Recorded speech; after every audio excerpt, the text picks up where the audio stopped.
Hello दोस्तों, स्वागत है आप सभी का आज के इस नए वीडियो में। आज के इस वीडियो में आप लोग को बताने वाला हूँ कक्षा 10 हिंदी के पेपर में किस लेखक या कवि का जीवन परिचय याद करें कि वो 22 फरवरी को हमारे पेपर में पूछा जाए।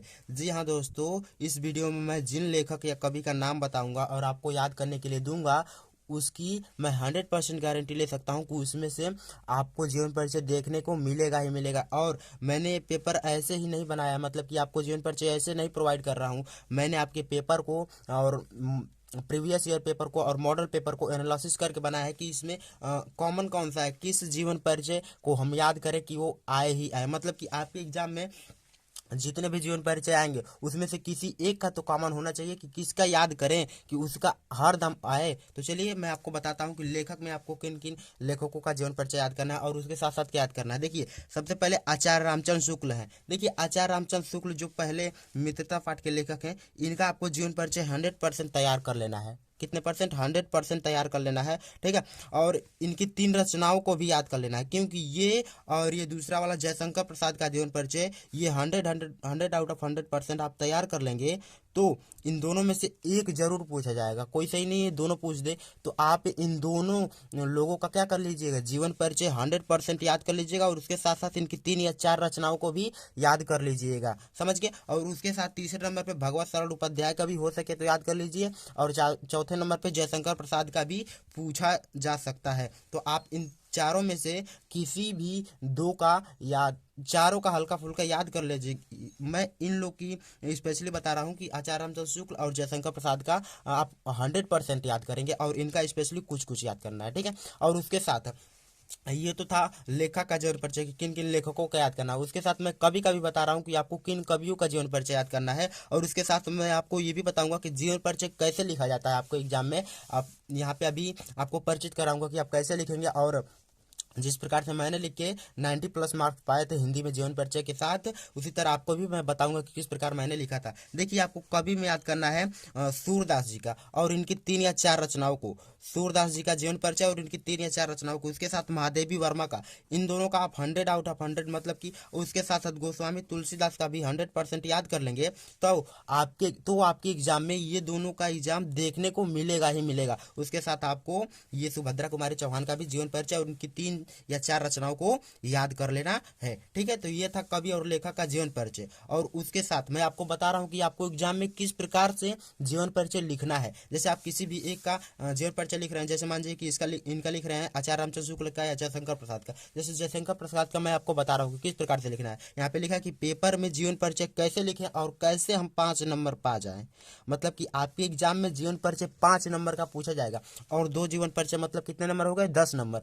तो 10 नंबर का काम आपका जीवन परिचय से ही हो गया। तो चलिए मैं आपको बता रहा हूँ कि किस प्रकार से आप जयशंकर प्रसाद का या किसी भी लेखक या कवि का जीवन परिचय लिखेंगे। देखिए, जिसका भी जीवन परिचय लिखना है उसके सबसे पहले हेडिंग डाल लेना है कि जयशंकर प्रसाद का जीवन परिचय। देखिए, और उसके बाद से उनके बारे में लिखना है कि जयशंकर प्रसाद का मैं लिख रहा हूँ अब, और आपको बता रहा हूं कि किस प्रकार से लिखना है। देखिए, जयशंकर प्रसाद बहुमुखी प्रतिभा के धनी साहित्यकार थे। तो जयशंकर प्रसाद जो बहुमुखी प्रतिभा के धनी साहित्यकार थे, ये आपको लिख देना। उसके बाद से इनका जन्म लिखना है। इनका जन्म 1889 में काशी के सुघनी साहू नामक वैश्य परिवार में हुआ था। इनका जन्म जो हुआ था 1889 में काशी के सुगनी साहू नामक वैश्य परिवार में हुआ था। और मैं इन दोनों को क्या किया हूँ, हाईलाइट किया हूँ, क्योंकि ये मेन कीवर्ड है। तो आपको कीवर्ड को क्या करना है, आपके एग्जाम में हाईलाइट कर देना है। और उसके साथ साथ इनके पिता का नाम देवी प्रसाद था, इनके पिता के नाम को भी क्या किया मैंने, हाईलाइट कर दिया। तो आपको इसको भी हाईलाइट करना है। और ये तंबाकू के व्यापारी थे। और जयशंकर प्रसाद का बचपना जो था, जयशंकर प्रसाद का बचपना अत्यंत सुखमय था, लेकिन बाल्यकाल में इनके पिता और 4 वर्ष बाद इनकी माता की क्या हो गई, निधन हो गई। इनका जो बाल्यावस्था था वो अत्यंत सुखमय था, लेकिन क्या बोलते हैं कि इनका जब ये छोटे अवस्था में थे तो इनका बचपना जो था अत्यंत का सुखमय था, लेकिन जब ये बाल्यकाल में आए तो इनके पिता की और 4 वर्ष बाद इनके माता की भी क्या हो गई, मृत्यु हो गई। तब क्या हुआ, तब से इनकी देखभाल और पालन पोषण का कार्य इनके बड़े भाई शंभूरत्न ने किया, ठीक है। इनका पालन पोषण किसने किया? शंभू रत्न ने किया। और उसके बाद से दिया है कि लेकिन बाद में बड़े भाई की मृत्यु के बाद भी इनकी पारिवारिक स्थिति दयनीय हो गई। मतलब कि और मैं आपको इधर बता रहा हूँ कि और इनका परिवार अत्यधिक ऋणग्रस्त हो गया। जब इनके बड़े भाई की मृत्यु हो गई और इनका तंबाकू का बिजनेस जो था वो ठप हो गया, मतलब बंद हो गया, तब इनका परिवार क्या हो गया? ऋणग्रस्त हो गया।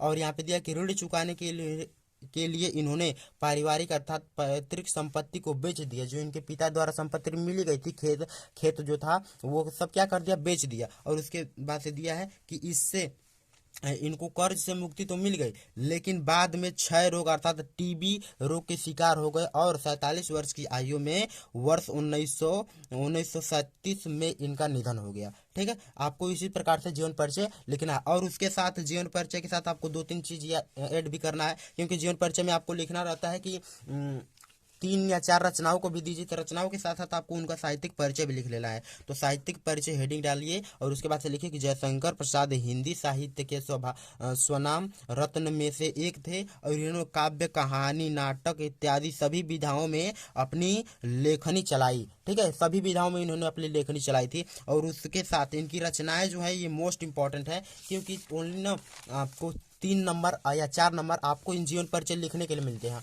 और 2 नंबर आपको इनकी रचनाओं के लिए मिलते हैं। आपको एक ही रचना लिखनी होती है, लेकिन मैंने बोला कि आपको 3 रचना याद कर लेना है, 3 या 4 रचना याद कर लेना है। सबसे पहले यहाँ पे लिखना है रचनाओं में कि इनके द्वारा लिखी गई रचनाएं निम्नलिखित है। सबसे पहला आंसू, दूसरा कमायनी, तीसरा तितली या कंकाल आदि। आपको जो भी आगे रचना याद है उसको आप क्या कर सकते हैं? लिख सकते हैं। तो वो मैंने इस वीडियो में आपको बताया कि किस प्रकार से आप लोग किसी लेखक या कवि का जीवन परिचय लिखेंगे और आपको किन लेखक या कवि का जीवन परिचय याद करना है। तो मैं आशा करता हूँ कि आज का पूरा वीडियो आपको समझ में आया होगा। मिलते हैं अगले वीडियो में, तब तक के लिए धन्यवाद। जय हिंद, बाय बाय।